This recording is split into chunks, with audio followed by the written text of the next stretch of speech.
Muhtaram O'zbekiston Respublika Prezidenti.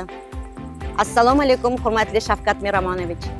Bugun qishloq xo'jaligi sohasi vakillari, fermerlar, agroklasterlar, dehqonlar, mehnatkashlar, hamma nomidan sizni tavallud ayyomingiz bilan chin qalbimizdan muborakbod etamiz.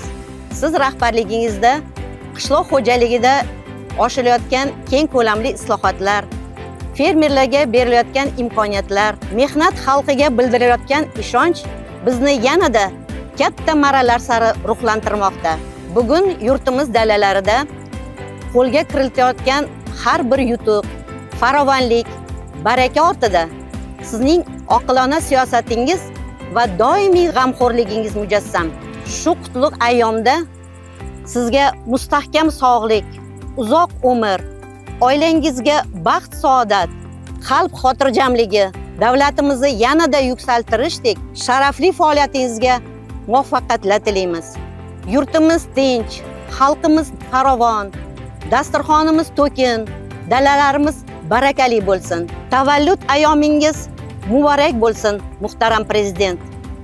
Hurmat bilan qishloq xo'jalik sohasi vakillari.